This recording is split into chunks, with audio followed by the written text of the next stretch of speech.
डालने गए एक बुजुर्ग की मौत। झारखंड में वोट डालने गए एक बुजुर्ग की मौत हो गई। मृतक की पहचान अख्तर अंसारी के रूप में हुई है। उनकी उम्र करीब 65 साल की थी। वह वोट डालने जाने के क्रम में बूथ से करीब 100 मीटर की दूरी पर उनकी मौत हो गई। उसकी मौत की वजह की अभी साफ नहीं हो सकी है। झारखंड में लोकसभा चुनाव 2024 के लिए सोमवार को दूसरे चरण के तहत वोटिंग शुरू हो गई है। दूसरे चरण में झारखंड के 3 सीटों पर वोटिंग हो रही है। वहीं आज गाड़े विधानसभा सीट के लिए उपचुनाव भी है। आज चतरा, कोडरमा और हजारीबाग में वोट डाले जाएंगे। सुबह 7 बजे से ही वोटिंग प्रक्रिया शुरू हो चुकी है। झारखंड में दूसरे चरण में 6000 से अधिक मतदान केंद्रों पर चुनाव हो रहा है। राज्य के 3 सीटों पर आज 54 प्रत्याशी चुनावी मैदान में है। कोडरमा सीट से 15, हजारीबाग सीट से 17 और चतरा सीट से 22 उम्मीदवार खड़े हैं। आज दिन 3 सीटों पर मतदान हो रहा है। वहाँ सबसे ज्यादा मतदाता कोडरमा में है। वहाँ 22 लाख से ज्यादा मतदाता है। वहीं हजारीबाग में 19 लाख से ज्यादा और चतरा में 16 लाख से ज्यादा वोटर हैं।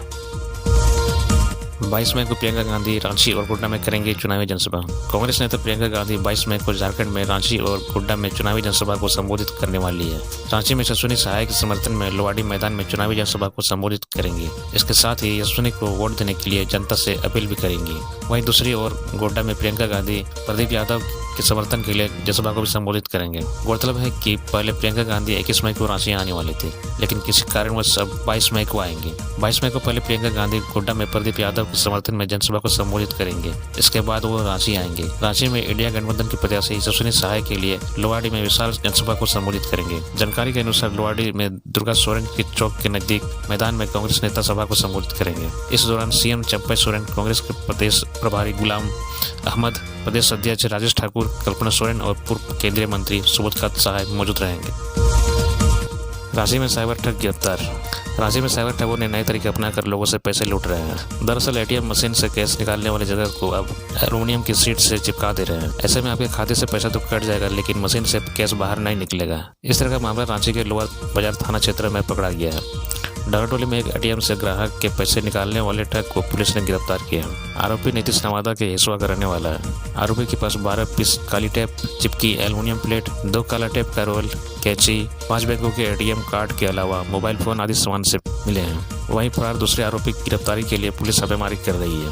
एल्युमिनियम सीट पर काली टेप लगाकर ठग एटीएम में पैसे निकालने वाले भाग पर लगा देते हैं। कोई भी शख्स जब पैसे निकालता है तो पैसे एल्युमिनियम सीट में ही अटक जाता है।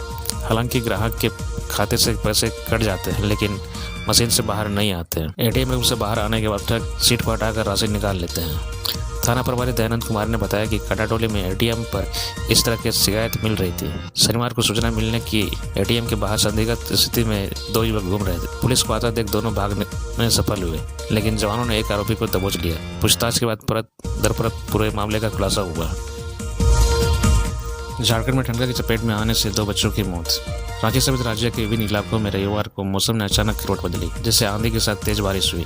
राज्य के अलग अलग क्षेत्रों में ठंडा की चपेट में आने से 2 बच्चों की मौत हो गई। वहीं 5 लोग झुलस गए। मृतकों में चारवा निवासी छात्र 15 वर्षीय राजीव उरांव और रामगढ़ का गिद्दी निवासी 10 वर्षीय नीरज शामिल है। रांची में तेज हवा के साथ 25.2 मिलीमीटर बारिश के कारण शहर की सड़कों पर काफी देर तक जलजमाव रहा, जिससे आवागमन में परेशानी हुई। कई सड़कें जाम रही। वहीं कई जगहों पर पेड़ की डालियां टूटने से बिजली व्यवस्था भी चरमरा गई। मौसम विभाग के अनुसार रांची में रविवार को अधिकतम तापमान 38.4, न्यूनतम तापमान 24.5 डिग्री रहा। हवा में आर्द्रता अधिक होने के कारण राज्य में गर्मी महसूस की गई। इसी वजह से मौसम में तेजी से बदलाव देखने को मिला। रांची के अलावा गुमला में 14.5 मिलीमीटर बारिश हुई। वहीं पिछले कुछ 24 घंटों में हजारीबाग व गिरिडीह में भी कहीं हल्की बारिश हुई। राज्य के अन्य भागों में भी छिटपुट बारिश की खबर है। मौसम में आए बदलाव के चलते राज्य के अधिकांश जिलों का तापमान 40 डिग्री से नीचे रहा। हालांकि पलामू का पारा 43.2 डिग्री, जमशेदपुर का अधिकतम तापमान 37.6 व न्यूनतम 27.2 डिग्री रहा। रांची मौसम विज्ञान केंद्र के वैज्ञानिक अभिषेक आनंद ने बताया कि रांची व आसपास के क्षेत्रों में अगले 4 दिनों तक गरज के साथ हल्की बारिश होगी। पलामू प्रमंडल व आसपास को छोड़कर राज्य के विभिन्न भागों में सोमवार को भी बारिश हो सकती है।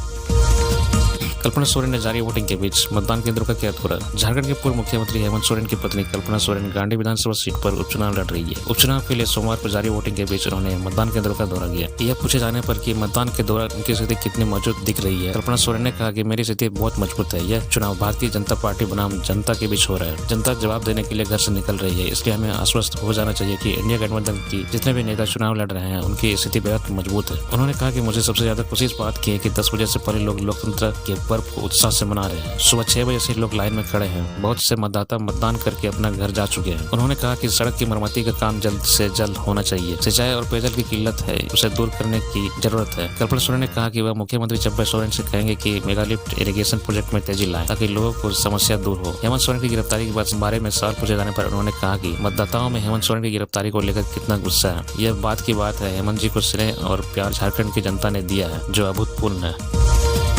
जमशेदपुर की युवती ने रांची के होटल में की आत्महत्या। लालपुर थाना क्षेत्र के वर्धमान कंपाउंड में स्थित कैलाश इन होटल के कमरे से एक युवती का फंदे से लटका शव मिला। मृतक का कमलजीत कौर जमशेदपुर के भुइयाडीह एग्रीको की रहने वाली थी। लालपुर पुलिस ने शव को अपने कब्जे लेकर पोस्टमार्टम के लिए रिम्स भेज दिया। पुलिस की प्रारंभिक जांच में प्रेम प्रसंग का मामला सामने आया है। बताया जा रहा है कि कमलजीत शनिवार की शाम 7:30 बजे होटल में एक कमरा बुक कराई है। इसके बाद वह कमरे में सोने के लिए चली गई। रविवार को दिन के 12 बजे उसने रिसेप्शन में फोन कर अपने लिए खाना भी मंगवाया था। होटल के कर्मी दोपहर 2 बजे उसे खाना देने के लिए उसे कमरे के पास गए। आवाज लगाई मगर भीतर से कोई जवाब नहीं मिला। इसके बाद कर्मियों ने दरवाजा तोड़कर भीतर गए तो देखा कि कमलजीत पंखा में फंदा लगाकर लटकी हुई है। मामले की जानकारी मिलने के बाद लालपुर पुलिस मौके पर पहुंची। पुलिस की टीम कमरे की तलाशी ली जिसमें एक आधार कार्ड मिला। इससे युवती की पहचान हुई। जांच में लड़की की कलाई पर कटे के निशान मिले हैं। पुलिस इस मामले की तफ्तीश में जुटी हुई है। देवघर के युवक ने रची अपने ही अपहरण की साजिश। मोहनपुर थाना क्षेत्र के मोहना कनाली गांव निवासी पप्पू यादव का रविवार को अज्ञात 4 लोगों द्वारा अपहरण कर 30,000 रुपए की फिरौती उनके परिजनों से मांगने की सूचना से पुलिस अलर्ट हो गई। मामले की सूचना मिलते ही थाना प्रभारी प्रियरंजन कुमार सदलबल मोहना कनाली गाँव पहुंचे और उनके परिजनों से मिलकर फिरौती मांगने वाले मोबाइल नंबर का ट्रेस कर लोकेशन पर तपोवन पहाड़ पहुंचे। इस दौरान पुलिस दिन भर पहाड़ में युवक को खोजती रही। वहीं जिस युवक के अपहरण की सूचना मिली थी वह पुलिस की आने की भनक लगते ही मोबाइल बंद कर तपोवन से फरार हो गया और घर पहुंच गया। युवक के घर पहुंचने की सूचना शाम को जिन्होंने पुलिस को दी। इसके बाद फिर पुलिस युवक से पूछताछ करने के लिए उसके घर पहुंची। इसी दौरान पुलिस की गाड़ी देखकर युवक फिर से फरार हो गया। इसके बाद पुलिस ने उनके घर के सदस्यों को थाना लाकर पूछताछ कर रही है। इस संबंध में थाना प्रभारी से पूछने पर बताया कि जिस युवक के अपहरण की बात कही गई थी वह खुद अपने मोबाइल से तपोवन पहाड़ पर जाकर घर में फोन कर 30,000 रुपए की मांग कर रहे थे। साथ ही पैसा पहुंचाने पर छोड़ देने की बात कह रहा था। परिजनों की सूचना पर जब पुलिस लोकेशन के आधार पर तपोवन पहाड़ पहुंची तो उक्त युवक मोबाइल बंद कर वापस घर आ गया। अब पुलिस उक्त युवक की गिरफ्तारी के लिए छापेमारी कर रही है। साथ ही मामले में उनके परिजनों से भी पूछताछ कर रही है। बता दें कि शुक्रवार को भी एक नाबालिग लड़के के अपहरण की अफवाह पर पुलिस परेशान रही थी। धनबाद में जुलाई माह से वयस्कों पर लगाई जाएगी टीबी वैक्सीन। टीबी से बचाव के लिए स्वास्थ्य विभाग ने एडल्ट टीबी वैक्सीन लॉन्च की है। यह वैक्सीन 18 वर्ष से ज्यादा आयु के वर्ग के लोगों को दी जाएगी। इससे टीबी संक्रमण से बचाव संभव होगा। पहली बार वयस्क लोगों के लिए टीबी वैक्सीन लॉन्च की गई है। इससे पहले रूटीन इम्यूनाइजेशन के रूप में 0 से 5 साल तक के बच्चों को BCG का वैक्सीन दिया जाता था। यह एक सीमित समय तक के लिए कारगर साबित होती है। धनबाद जिला स्वास्थ्य विभाग के अधिकारी वैक्सीन लॉन्च करने की कवायद में जुटे हुए हैं। वैक्सीनेशन को लेकर स्वास्थ्य विभाग के अधिकारियों व कर्मियों को लगातार ट्रेनिंग दी जा रही है। बता दें कि राज्य के 24 में 12 जिला में लोगों के लिए एडल्ट टीबी वैक्सीन योजना की शुरुआत हो चुकी है। दूसरे फेज में जुलाई माह से धनबाद समेत अन्य 12 जिलों में वैक्सीनेशन शुरुआत होनी है। एडल्ट टीबी वैक्सीन के नोडल डॉक्टर सुनील कुमार ने बताया कि 6 श्रेणी के व्यक्तियों को यह टीका लगाया जाएगा। जिन व्यक्तियों को पूर्व में टीबी हुआ है, टीबी मरीज के संपर्क में रहने वाले व्यक्ति, 60 वर्ष से अधिक आयु के लोगों को, कुपोषित वयस्क, धूम्रपान करने वालों को व मधुमेह से ग्रसित मरीजों को प्राथमिकता के आधार पर एडल्ट टीबी वैक्सीन दी जाएगी। मिथिला के लिए ट्रेन की मांग पूरी नहीं हुई तो नोटा को वोट। झारखंड मिथिला मंच ने निर्णय लिया कि लोकसभा चुनाव में जो दल उनकी मांगों का पूरा समर्थन करने का आश्वासन देगा, मंच के लोग उसी दल को वोट देंगे। यदि आश्वासन नहीं मिलता है तो संगठन जनसंपर्क अभियान चलाकर सोशल मीडिया के माध्यम से नोटा पर बटन दबाने के लिए मतदाताओं को प्रेरित करेगा। यह निर्णय रविवार को हुई मंच की एक बैठक में ली गई। इसमें मंच के सदस्यों ने रांची जयनगर ट्रेन का विस्तार राउरकेला तक करने की मांग की। सहरसा निर्मली के लिए रांची से नई ट्रेन नहीं मिलने पर क्षोभ प्रकट किया। दरभंगा से रांची के लिए विमान सेवा शुरू नहीं होने को लेकर नेताओं की आलोचना की गई। बैठक में अध्यक्ष आनंद शेखर, डॉक्टर निशिकांत पाठक, सतीश कुमार, सुजीत झा, संजीत झा, निशा झा व अन्य लोग उपस्थित थे। झामुमो नेताओं ने मथुरा महतो के लिए मांगे वोट। झामुमो के युवा नेता बबलू खान व पुष्प नगर अध्यक्ष दीपक महतो की अगुवाई में बेरमो विधानसभा क्षेत्र के ताराबेड़ा, बंधुबेड़ा व गुरांगो कॉलोनी में जनसंपर्क अभियान चलाया गया। गिरिडीह संसदीय क्षेत्र से इंडिया महागठबंधन के प्रत्याशी अपनी पार्टी से टुंडी विधायक मधुरम प्रसाद महतो के पक्ष में मतदान करने की अपील किया गया। कहा कि इंडिया महागठबंधन की सरकार से ही देश का भला हो सकता है। कोषाध्यक्ष मोहसिन रजा, उपाध्यक्ष टीपू महतो, महताब खान आदि मौजूद थे।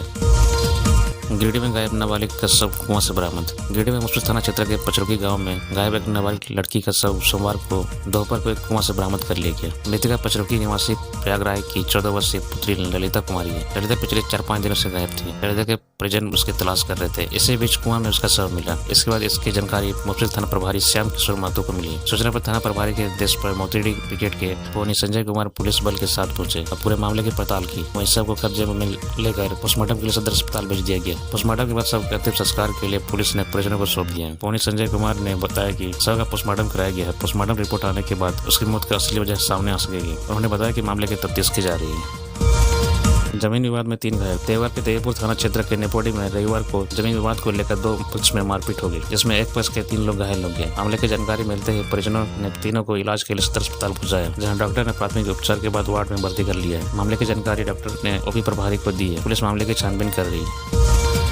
अवैध कोयला के साथ 2 गिरफ्तार। देवघर पे कुंडा पुलिस ने शनिवार को थाना क्षेत्र के करनीबाद स्थित एक कोयला डिपो से छापेमारी कर 23 क्विंटल अवैध कोयला के साथ संचालक व टोटो से अवैध कोयला को क्षेत्र में पहुंचाने वाले मजदूर को गिरफ्तार किया है। गिरफ्तार दोनों से पूछताछ करने के बाद रविवार को न्यायाधीश के आदेश पर न्याय की हिरासत में भेज दिया है। मिली जानकारी के अनुसार गिरफ्तार नगर थाना क्षेत्र के राम मंदिर जोसागढ़ी मोहल्ला निवासी मुरारी शाह व मोहनपुर थाना क्षेत्र के सरिया गांव निवासी देवलाल हंसदा शामिल है। इस मामले में केस अनुसंधानकर्ता से मिली जानकारी के अनुसार मुरारी शाह अवैध तरीके से कोयला मंगवा कर डिपो रख कर चोरी छिपे से कोयले को 2 से 3 गुना दाम में बेचा जाता था। संचालक से पूछताछ करने पर डिपो में रखे कोयले के बारे में किसी प्रकार की जानकारी नहीं दे पाए। वहीं उसके साथ गिरफ्तार मजदूर ने पुलिस को कई प्रकार की जानकारियां दी है, जिसके आधार पर पुलिस ने मामले की तहकीकात करने में जुटी हुई है। बता दें कि पुलिस को मिली गुप्त सूचना के आधार पर डिपो में छापेमारी की है, जहाँ से 33 क्विंटल कोयला को जब्त कर लिया है। वही थाना में पदस्थापित एसआई चुन्नू मंडल के आवेदन पर दोनों के विरुद्ध थाना में मामला दर्ज कर लिया है। वही प्रभारी ने मामले की जानकारी जिला खंड पदाधिकारी को दे दी है। उन्होंने भी अपने स्तर से मामले की जांच में जुटे हुए हैं। टोटो दुर्घटना में महिला जख्मी। मधुपुर के बड़े थाना क्षेत्र के बिरकीबाद की ओर से आ रही टोटो नवादा गांव के पास दुर्घटनाग्रस्त हो गई, जिसमें कर्णपुरा गांव निवासी एक महिला जख्मी हो गई। टोटो सवार यात्रियों ने बताया कि सभी डाक बंगला से बुढ़ाई बाजार में लगने वाले हटिया की ओर जा रहे थे। टोटो में 3 लोग सवार थे। जब टोटो नवादा के पास पहुंचा तो चालक का संतुलन बिगड़ गया और टोटो पलट गया। घटना के बाद चालक टोटो छोड़कर फरार हो गया। वहीं ग्रामीणों के सहयोग से घायल महिला सोनामणि मुर्मू को इलाज के लिए बुढ़ाई स्वास्थ्य केंद्र भेज दिया गया। ग्रामीणों द्वारा घटना की सूचना स्थानीय थाना को दिया गया है। पुलिस मामले की छानबीन में जुटी हुई है। खतरास प्रेस क्लब ने निकाली मतदाता जागरूकता रैली। प्रेस क्लब खतरास व खतरास पुलिस ने संयुक्त रूप से रविवार को खतरास नदी के किनारे सूर्य मंदिर स्थित प्रेस क्लब से मतदाता जागरूकता रैली निकाली। रैली को बागमारा डीएसपी आनंद ज्योति मिंज व डॉक्टर उमाशंकर सिंह ने हरी झंडी दिखाकर रवाना किया। इस दौरान डीएसपी आनंद ज्योति मिंज ने लोगों से भयमुक्त होकर मतदान की अपील की। डॉक्टर उमाशंकर सिंह ने कहा कि लोकतंत्र की मजबूती के लिए वोट जरूरी है। मौके पर खतरास थानेदार असित कुमार सिंह, राम खनाली, ओपी प्रभारी मंगल प्रसाद कुजूर, प्रेस क्लब के महासचिव विनय वर्मा, कार्यकारी अध्यक्ष शंकर साव, महासचिव दीपक गुप्ता,